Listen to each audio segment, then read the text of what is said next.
G'day and welcome to Inforunners. I'm Execute. Today I'm joined by a smorgasbord of probably, I think that you guys would have to be the premier coders of the verse, I think I would call you guys.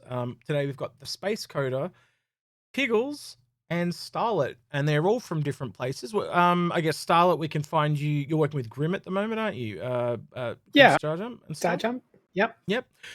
Piggles is probably the best known for Leaks, where I used to hang out with for a while. And Space Coder, whereabouts are you from in the Well, verse? originally I'm the director of PR at Atlas Defense Industries, but as a citizen, everyone probably knows me by the Armory, which is a loadout tool, which you can find at the armory.thespacecoder.space, as everyone knows. All right, so I've grabbed this smorgasbord of coders deliberately because I want us to go over server meshing the panel specifically from CitizenCon. I fielded a whole bunch of questions from different people, and the actual panel itself was rather complicated, even to me as a developer, and I've spent a lot of time in the industry. And I guess what I'm going to these guys for is because they are coders themselves, so they can break it down. And if they can teach me what it is, at least then you guys might have a chance of knowing what it is as well. And that's basically where we're at today. So I guess where we'll start with it, and I'll start with you, Starlet. Do you want to give us a brief intro Sure. of what we were kind of promised, like what server meshing was going to be? Sure. Um, so the grand vision, I think, of Star System was to be a massively multiplayer online game, to have lots and lots of people be able to log into the same place and have space battles and build bases on planets and uh, uh, have a seamless, big unified universe online where everyone can be. And what we have today, of course, is a whole bunch of servers called dedicated game servers that have 50-player caps and run an entire universe on the one server and run into problems like 30K crashes all the time, limited NPC interactions because they're so overloaded with all the information to run that universe, all on the one server. And it's extremely limiting. And of course, blocking the release of further content like Pyro and things like that. So this whole server meshing panel is a glimpse into their solutions towards some of these issues. So Space Coder, would you kind of agree with Starlet's interpretation there of what we were originally promised? What was Yeah, the I would agree. original? Generally, we were promised this: everyone in one server. If you want to go off alone into the void, sold. If you want to have massive battles, sold. If you want to build bases, sold. Yeah, so I would agree with what Starlet said. So Piggles, from my layperson's perspective, it was all about object containers, and basically that the object containers would scale and change, so you could basically, the way you would mesh between the servers was essentially you were being passed between different containers, and so essentially you could have 100 people in one room and 100 people in the other room very next door, but they're on different servers. Is that what was originally promised? Like, that's what I remember it being, but you give me your 2 cents. Yeah, so the original idea was to essentially, if we take a location like Port Olisar, there's a Port Olisar object container, for example, and we initially had these two stepping stones of server meshing from static to dynamic. And now static would just be Port Olisar is a server. When you go to Port Olisar, you get lumped on that server, for example. But moving up into dynamic server meshing, what you'd have is you'd say, Port Olisar is this server. If we have one person there, we don't really need to devote much resources to that location. But then if we have 1,000 people suddenly show up, oh, we need lots. Yep. Yep. And that's what I remember it being. So that's I guess that's the promise of what was thing. And this panel, I it like as I said, I'm a former developer. I found it was very high. Like there was a lot of things said that just went over my head. Did you guys find it very high as well? Like, or were you guys able to take everything in? I'm assuming you were able to a lot more than the average person, yeah, and that's why you're here. Um, so do you want to go over how do we break this down, guys? That's essentially what I'm trying to ask is how do you want to go through the parts that they were promised, because it's not there was multiple things that were new here. So I guess where do you want to start? So, Piggle, as I'll start with you. Where do you think we should start with this? How do you want to unpack it? To be honest, I think we should just generally start with a nice high level Yep. overview of what they presented as a whole. Go ahead then. Wasn't expecting to go first. Okay. Well, in reverse order. So yeah. So, in general, what they've presented is this system where we can essentially take a bunch of server nodes which do all this processing, essentially like a client with authority, as Starlette said earlier, Mhm. that would then connect into these. Just simply, like we'll call these servers that would run a location, for example. Yep. It's a gross oversimplification, but I'll stick with that. And essentially, these would link to these server nodes through through this replication layer. And basically, each location could report back and receive changes from this replication layer, which would then distribute it to every other location. And these server nodes would be essentially running the whole show. So, SpaceCoder, do you think this gels or still could possibly still gel with what we were originally promised, or do you think it's a big shift? I think while the vision may be the same, I think the approach has shifted. What makes me think that is the fact that they have given us a very high level overview, and when you look at the panel, they have actually spoken about three very distinct things. They have spoken about server meshing, they have spoken about persistence, and they have spoken about how that persistent state is going to stream into the actual game servers. And they have kind of packaged this as one whole piece, even though it's three very different topics, even though they deal in a similar area. And I think to understand what's going on and how they're approaching this problem, you actually have to split it up into these three parts. Do you And I want think to there's. do you want to Go ahead. elaborate on those three parts just real quick?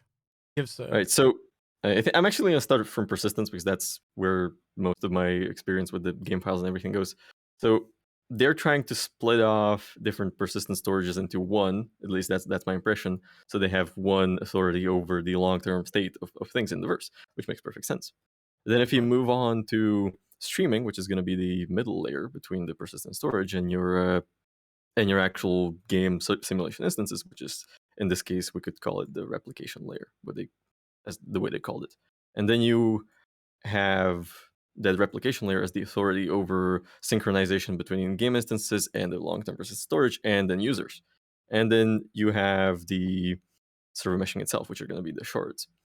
And I have this impression that they have given us this very high level overview, like 10,000 feet overview of what's going to happen, which is something we didn't have until now. But at the same time, I feel like they have omitted a lot of details and which makes me feel like they may not have things planned out as far ahead as I thought before. So, Starlet, with what SpaceCoder just said there, they've had 2 years of this, working on server meshing. Are you kind of surprised that I guess the plan that they had going in, do you think they've tried and failed? Is that what it kind of sounds like? I don't know. I'm asking your opinion. Like, what do you think they're at after 2 years? Yeah, it's certainly not the server meshing that a lot of us in the community had envisaged would be coming soon. They're clearly working hard to fix the 30K issue, right? So that looks fine. This is going to solve that problem. They're certainly working hard to fix the issue of NPCs not being able to do their thing, or a location being overloaded, or it's going to be fine. This new architecture will fix those issues. But what they aren't working on yet, or they haven't described to us in this presentation, is how they're going to scale up past 50 people in one shard or one universe. And for an average solo player or small group player or PvE player, it's just not an issue for them. That they can be happy on a small population server and go about their day and have fun in the game. But for people who are looking for the side of the dream where or that involves more large fleet operations or large organization operations and engagements, it's slightly concerning to have this big void of information about how they actually plan to scale their shards to a decent size population. So basically, I'm not going to get my dream of 21 javelins onto 21 javelins with 83 people on each anytime soon. Correct. Which is actually quite a feat. Let's be honest. Like that's something that would have never been attempted in a game before. And I honestly, with the way they were going all the container streaming, I honestly thought they could pull it off. And that's not to I say think they're they can not. pull it off. I don't think there's a technical reason why they couldn't do that. Yeah, that's what I was about to say. I don't think there's a reason that they can't pull it off. I'm just a little confused by all this shard talk. And I think that's. Do you think? I'll throw this back to you, SpaceCoder. Do you think that they use some weird usage? Because I remember we were talking before the show, and you said something about the term universe. Do you want to talk about that briefly? Right. So in the shard talk, they were talking about how one shard is going to have the entire copy of the universe, and I think they kind of use the term universe as an ambiguous term for a container, because if you know containers, they can be anything from a vehicle to a ship to a planet, to a station, to the entire solar system, and then to the entire universe. The entire solar system universe is a container which has subcontainers. So I think this might cause some confusion there, because if you say one shard is the entire universe, then that kind of tells you, okay, so we're only going to be simulating entire universe at the same time. But if they said one shard is one container, that kind of comes back to, okay, we can say, Portal SAR is one shard, Orison is another shard, the entirety of Crusader system is another shard. So that's what kind of was going at. Yeah, well, theoretically, I'm thinking you'd have to have the copy of the whole universe on the server anyway, so it can actually change and dynamically move the shape of that container to scale around the people that it's holding on that server. Not entirely. The No? way I understand it is that you kind of have that replication layer that's going to be handling your synchronization from persistent storage to the simulation to clients. So I don't see a reason why the replication layer couldn't synchronize things between different containers that contain different things. But again, that was something that's not mentioned. That's just something that logically feels to me like an implication of what it does. And then we come to another part. So Piggles, that's kind of the big takeaway after talking to you guys today, is that there was a lot of unanswered questions. Do you want to go over some of the things that they missed, or just the questions you would like to ask, maybe potentially? I think for me, my general issue was they said enough to raise questions but didn't say enough to answer them. My general biggest questions were this really high level planet is great and all, but they haven't really explained some really key parts, like was mentioned earlier. It's great having 50 players, but some people want more than 50 players. Or what if we have all 50 players in one location? That kind of breaks down, and they just haven't really explained it. Starlette, any unanswered questions from your point of view that you Yeah, absolutely. And I'd just like to echo what Piggles said. First, I'd like to point out that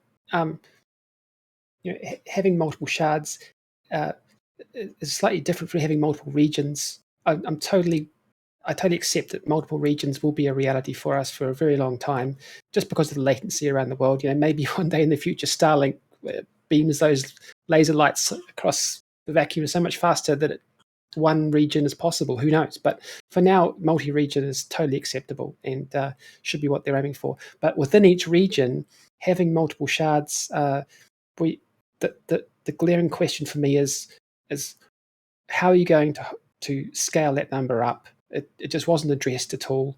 The replication layer and its persistence for every single shard needs to be able to scale. And what are their targets for those numbers? Are they going to scale up to 1,000 people across 100 systems, or 10,000 people? How many people are needed to make the universe feel unified enough with all your friends and your orgs and the enemies of the orgs and the social fabric that makes a unified universe in the one shard? How many people will that be? What are they targeting? And how do they plan to get there? I think for me, I'd actually like CIG to come out and clarify a few of these things, because I think sometimes when they do a lot of their talks, they're in a bubble, and they don't even seem to like run it past anyone that's just a layperson. And as you said, it is a little bit highbrow and a little bit high and a bit hard to understand. But I think they do need to dumb it down a little bit so most people can understand it. And that's not just for this talk; that's for a few of them, quite frankly. Um, is there any feedback, Space Coder, that you would like to send to CIG if they were to watch this video? What would you like Right. them to take on board? Kind of my simple feedback would be, it's great that you have given us a very high level, very technical overview. Feedback number one is 30 minutes is not nearly long enough to explain this in a way that everyone's going to understand it. That's how we ended up here with 3 developers and 1 ex-developer trying to explain this to the masses. And to be fair, rewatching the panel, I watched it a couple times. It felt, I know that the panels were pre-recorded and there was a script for all of it. It felt to me that the script didn't go through a review, where they were just kind of going off on different things, and it didn't really have the cohesion. So that would be my feedback there And just on the presentation. and I think watching it myself, it does feel a little bit like that it's not cohesive, and it's a little bit all over Normally, the when you place. present a very complicated technical topic, you go kind of from A to Z. And what I feel like CAG have done with this panel is that they have kind of jumped all over the place and kind of left you with questions and left you wanting more, but they didn't really give you any option to learn the answers. Yeah, kind of like the end and then the beginning Yeah. and then the middle or something like that. Yeah, I get what you mean. All right. So what do you guys think about the future then? Are you worried about the future? Are you optimistic? Everything's sunshine and rainbows. Starlette, I'll start with you. What's your hopes for the future? For And server for meshing? solo players, for small group players, the future is sunny. It's going to be fine. The NPCs will move quickly and be responsive. The game will feel responsive. There's no worries there. But for large fleets, for large organizations, for large engagements between those, we just don't know. It doesn't sound like that's going to be coming anytime soon with their 50-player cap when server meshing releases next year, I guess. So it sounds like it's a very long way away, and that's of concern to people like me who do have large fleets and now looking forward to that gameplay. Same question for you, Piggles. For me, I personally play in a group of 10 guys, so it's our biggest concerns as developers looking at it don't really apply to me. I class myself as an average player. I just want my NPCs to work and things to be nice and responsive. I don't really care about these massive fleet battles. So it's fine for me. It's just I look at this from an engineering standpoint. If they were to give this plan to me, I'd be like, okay, yeah, but what about this, and that? And it's just missing a few key details that I think we as a community would like to hear, and that would really kind of quell a lot of our concerns. Same question for you, Space Code. So I agree with Starlette on small groups are going to be fine, large groups might wait longer or have more trouble. But the major thing that I see here is CIG have shown a lot of direction and a lot of purpose and kind of splitting off different things off of the main simulation. They have split off. They're planning to split off trading. They're going to split off air traffic control. They're going to split off subsumption lodging. The fancy AI. They split off Quanta. It's a different service now. And I feel like in this very, very important project of server meshing, they're missing that purpose and that direction. And I'm a little bit concerned about that. And I know that CIG has gone through a massive reorganization of their development just this past quarter, so it might just kind of be kind of the dust settling off of that. But if we're going to be seeing this lack of direction in the coming quarters, I think that's going to be concerning for backers, especially for me as an engineer and as a developer and as someone who plays in large groups. It's a concern for sure. My hope is a few other technologies like chip interior culling and stuff like that, and the object containers, like the way I understand it, if you have a javelin, the information that you really need from the javelin is which directions it's moving, what guns are firing, and possibly the windows you can see through. That's it. You Yep. don't need all the information from every, what is it, 89, 83 people that are on board and NPCs. You don't need that. So essentially, those people to you is essentially almost appearing like one person instead of 83. And if you can get that working, those big ship battles will work, right? Um, in actual fact, having one big ship will probably run better than multiple little ships, right? But that dream of those, that the start of Star Wars Episode 3, that fight scene at the start of that's what I want in this game, right? And I think a lot of us brought in on that. Me too. And those really big battles, if they pull this off, it's going to just be the game that we all have been dreaming about since we were kids. I still think it's possible. Yes, after seeing the panel, I had some big questions like, why were you using the word shards all the time? And are shards just regions? Or, there was a lot of questions for me. Can you guys give me a question that in layman's terms, if you can, that would put you at ease? If you could get a response for it. So I'll start with you, Pickles. So I personally, I live in Europe. I play with some people from Europe, but the majority of my group that I play with are US based, and we've heard a lot about these shards. And sure, we've got this replication layer that can go, but that can transfer all this between everyone within a shard. But say I want to go play with my my US based mates they're on a US shard, another region. What does all my stuff transfer over there? What about bases that I've built? Anything that stays persistent in the world, what happens then? So kind of like how are they going to do? I assumed that I was going to do through prioritization, but like how are they going to group people together is essentially what you're asking. Yeah. Yeah. All right, SpaceCoder, if you could get a response from CIG to one of A your response questions. for one question. Well, they have said that 30Ks are going to be a thing of the past, because if a simulation shard or the client with 30 it fails, the data is just going to get transferred and the replication layer has all the data. My question is, if that replication layer fails, we lose communication between client, simulation, and persistent storage. What's going to happen then? Is it a single point of failure? Is there a failsafe? Am I going to lose my data if that service fails? Because ultimately, no matter what they call it, it's still going to be a service running on a server in an Amazon data center. That's all it's going to be, and it can fail. So what's going to happen when that fails? And Yeah, with so those, it's not a case of if, it's when. Yeah. You almost wonder if they're gonna have to have like a 24-hour backup. So at worst, if you do lose it, that you can go back to a time period like not in the Yeah, too far in the distance past. Yeah. They do. So it's the persistence layer does as write heavy. It updates every change that goes into the persistence layer gets written to a special database. And if that persistence layer has to be rebooted, or if things are streamed in and out, it gets read in from that persistence database, which is slightly separate, I think, from the persistence database that all our ships and things globally are in. So there are some options there to recover from some kinds of crashes, not all probably. So Starlette, one question for CIG. One question. If you could pitch. Yeah. Hi, CIG.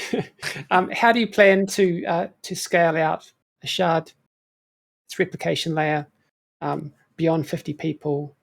What is your target? How are you going to get it to 10,000 people? I think mine would be, hey, CIG, make this more simple so me dummy can understand. That would be great. I actually have a bonus question on that. Yeah, go for it. They have said that the persistent database is an evolution of iCache. Does this mean that iCache does not exist anymore? They changed their names like their underpants. You should figure that out Yeah. by now. I think it is iCache. It's just, yeah. Have you looked at the game files recently? They change things every patch. It's pissing me off. So I'm just gonna. They seem to be moving more and more things off the game and towards the actual persistent side. Yeah. one paragraph from each of you that the players of the game. So what should their takeaway be for this? So just a real simple answer. You should be taking this away from the panel. So I'll start with you, Starlette. Just what should a normal person be saying? Should they be worried? Should they be like, we've just got too many questions? Like, what's your response? Sure. If someone said, what is server meshing going to be? Just give me one paragraph answer. One paragraph. If you're a solo player, if you're a small group player, this is going to work for you. The PvE side of the game is going to be just fine. Wait till it comes out next year and have a good time. If you're a large org person or a large fleet person, your particular gameplay won't be addressed for quite some time after that. Yep. Do you guys agree with Starlette on that, or do you want to give your own answer? So, Coda, do you want to give your own one paragraph answer, or do you want to just agree with Starlette? I agree to an extent. I would add to it that while kind of large group gameplay is not going to get addressed for a while, but at the same time, performance is going to improve. We're going to have a better AI experience, and those are also important things. I know everybody wants to play with thousands of people at the same time, but with the current state of the game, I think kind of stability and performance should be addressed at least for a little bit, and then we can move on to scaling that to more people. Same thing for you, Pickles. Yeah, to be honest, Coda and Starlette have basically just summed it up pretty much perfectly. The average person, FPS is going to be great, performance will be fine, all your interactions will be nice and responsive. It's just when you start looking at scaling that where the issue comes, and that's actually just maybe think of a bonus question to CIG. Looking at getting it working and then worrying about player count, in my opinion, is probably the right way to go. But they haven't explained how they want to increase that player count. So it's just the number of entities is it's the same standard thing in most games. The number of entities have to be tracked, and all that data has to be sent backwards and forwards. And we are at a physical. There's a limit to physics, and that's essentially what it is. The information traveling through the copper, and they've just got to basically bring that down. So yeah. All right. True. But if I can just go for it. Add one little bit. I mean, computer science has come a long way in the last 10 years. Horizontal scaling. There's a lot of new tech that we now understand really well. A lot can be done to make that happen. Yeah, and kind of to add to that, we're evolving in terms of hardware, we're evolving in terms of software, we're evolving in terms of the technology around it. And CIG has to keep up with these technologies, and I don't expect them to learn immediately how to do things. But eventually they are going to have to catch up and learn how to do it and learn how to implement it. So I'd like to know from you guys in the comments, does that kind of make you feel better, more at ease? Does it actually been explained? Is there anything you guys would like to hear in the comments from our audience? I'd love it if you go to Spectrum, Ask the Devs, and upvote my question to CIG, which is already listed there. We'll put it in there. We'll put a link in the description below, and you can go check that out. No problem at all. Thank you, everyone. Anything from you, Pickles? No, I think that's it from me. Cool. All right, we'll call it there. She's been Starlette, he's been Piggles and SpaceCoder. I've been Execute, and we'll catch you in the next one. Say goodbye, everyone. Goodbye. Goodbye. Goodbye.